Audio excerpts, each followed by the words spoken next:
নমস্কার, আমি কুনাল। আমাকে অনেকে জিজ্ঞাসা করছেন অনির্বাণ ভট্টাচার্য অভিনেতা, তার এই সর্বশেষ গানটি হুলিগানিজমের, তাতে যে এই রাজনৈতিক নেতাদের নাম একটু তির্যক, একটু টিপ্পণী সহ ব্যবহার হয়েছে, সেটা কেমন লাগলো। আর দুই হচ্ছে, আমি যেহেতু ভালোই লেগেছে বলে পোস্ট করেছি, যে আমি কেন এটাকে ভালো বললাম। দেখুন, অনির্বাণ ভট্টাচার্য তিনি অভিনেতা, তার মঞ্চ অভিনয়, পর্দার অভিনয় আমি দেখেছি।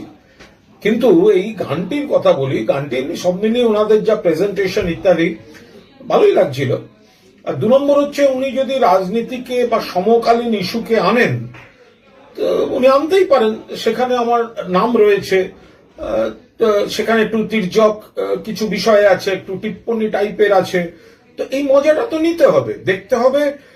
ইস্যু তোলা মজা এটা একটা জিনিস, আর ইচ্ছাকৃত কেউ কাউকে অপমান করছে কিনা।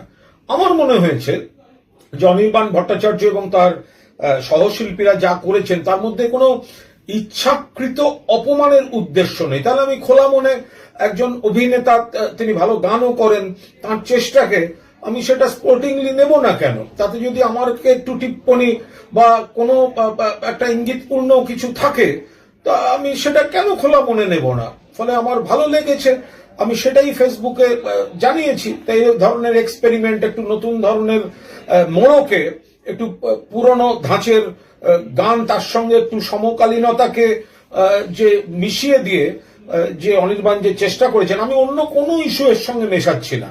আমি বলছি, আমার নামে টিপ্পনী থাকলেও এই মজাটা নেয়ার মানসিকতা কুণাল ঘোষের আছে, আমার ভালো লেগেছে। বাস, দ্যাটস অল।